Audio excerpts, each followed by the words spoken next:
What do you need to create a portfolio? There's many different ways to do this. The ones that we use are using a 3-ring binder or a format like this with the coil. We also use sheet protectors, photo pages where you can insert different photos into like a sheet protector format. You need a camera. A video camera is optional, but also another format that works well. And you need permission to photograph. So you don't need a lot of stuff to make this happen. You need time, though. Helpful hints and how-tos. Creation of, first of all, you want to, as much as possible, create the student portfolio with the students' participation to the degree that they're able. Having them help to put the pictures in, to label the pictures, to create the cover. There's many different ways that the student can participate. So at whatever level they are able to participate, they should be included because it is their document. It needs to be user-friendly, information at a glance. We have to work very hard to resist the temptation to write paragraphs to explain the pictures, because once we do that, we have now fallen into the trap of writing the lengthy reports again. But really using a bullet format that can describe what you might see in the picture or what the picture is meant to portray works very well. We want to choose pictures that demonstrate teaching strategies and as well as the setup of an activity and ways that the student is communicating. So we want to make sure that we choose our pictures with a very specific intent in mind, and we're going to take a look at that in a moment. The use of pictures and videotaping is a really critical piece of the portfolio. Every picture tells a story. So what is the story we want to tell? We need to be very clear when we choose a picture, what is the story? It can't just be a picture we chose because, oh, he looks really cute in this picture and I like the way it came out. It needs to have a purpose. We need to provide a clear vision of the student. We want to show their mode of communication. We want to show their personality, their strengths and abilities, their level of independence and participation, and the level of support required. So as we choose pictures, these are the things that we really want to be paying attention to. Now, one of the things about taking pictures of students for portfolios is that very often there's a tendency for the staff who are in the picture helping the student with the activity to leave the picture, which is a nice idea because then it looks like the student's doing it. But that isn't an actual good representation of how the student performs that task. And if, in fact, they need some staff assistance, you want to ensure that the staff person stays in the picture so that the information is accurately portrayed about what the student's needs are. So perhaps the staff is standing in the background, or perhaps they're sitting right next to, and providing physical support. Whichever it is, you want to include that as part of your process in choosing your pictures. So, as I mentioned before, the use of pictures documents the various work experience that the student has had. It can show the setup of the job. It can show the adaptations, materials, adaptive equipment, all of the things that go into making that job successful for the student. If they're using a specific communication device, you want to include that. If you want to show something about the work environment, for example, if it's a very busy work environment, you want to show that because that demonstrates the student is capable of working in a busy work environment. If it's a very separate, isolated work environment, for the same thing, you want to show that. You want to show what staff supports are needed, as I just talked about. You want to show the social interactions that happen at work, because very often those are the things that make work successful, or the social interactions that happen in the setting. You might want to include something about how the student's mobility and their ability to negotiate the environment, and you want to show, if possible, the specific skill development.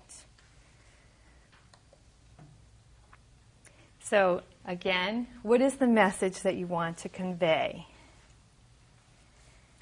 So in this photo, you see this student, her name is Gabby, and she's working in a hospital setting. And what we're portraying here is that she's working in a hospital cafeteria. And what's important to note in this picture is that she's interacting actually with one of the hospital workers. And there was a long time spent on helping her to be successful and to create this relationship with this hospital worker. Because the hospital worker would talk to the staff, or Gabby would talk to the staff, and the goal was to get them to talk to each other. So they eventually got to this place where they learned how to communicate with each other. Gabby could write notes to the hospital worker could write notes back to her, and they were able to communicate with each other. So this picture was placed in here as a way to document or to demonstrate her ability to communicate with others with the appropriate supports. It showed her increase in independence over time and what was needed in order to help her be successful. The next photo is Peter, and this is also in a hospital, also but in the cafeteria. And Peter was really good at washing tables and chairs. That was his job. He could wash tables and chairs all day. In fact, he could wash one chair all day. And that was the problem because he needed a way to move on to the next chair. He had a whole room full of tables and chairs to clean. And so he was very staff dependent on that cue to move to the next one. You're finished here, now go to the next one.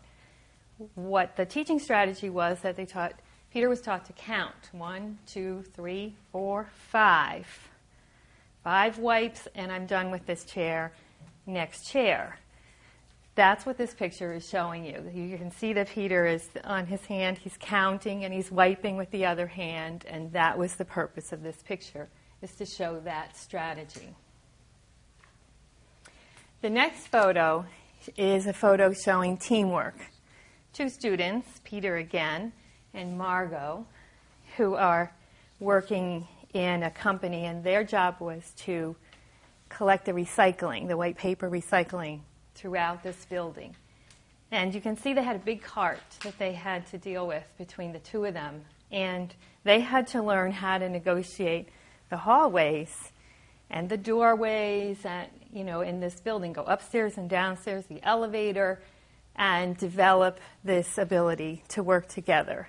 And yes, they have a job coach, but that person was able to be at a distance, and they really, over time, did learn how to do this together. In this next picture, this is Brendan, and this is Brendan working in a factory. So take note of this environment. This is a very busy environment. It seems a little chaotic, but he was successful working in this type of environment, and that was an important thing to know about Brendan. But because of Brendan's physical disabilities, Brendan needed an adaptation, which was a heat sealer, because he was packaging these items, and he would seal the bags with the heat sealer. So there's an adaptation on the sealer so that his arm could hit the sealer and press it down. And then you'll also see in the picture that there's, on the right-hand side, there's a light that would go on, and that indicated to him that the sealing was finished, and he knew that to let go, and then he could do the next task.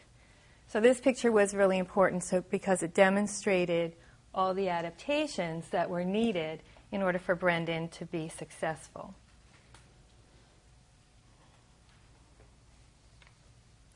The last picture that we're going to take a look at is really just an example of how these pictures might appear on a page in the portfolio.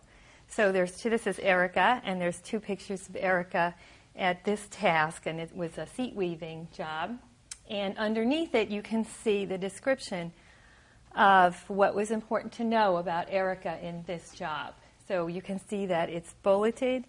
It's very quickly, you could look at this page, read those bullets, and gather the information that you need to understand what it was about the seat weaving job that's important for you to know in terms of Erica's skills and abilities.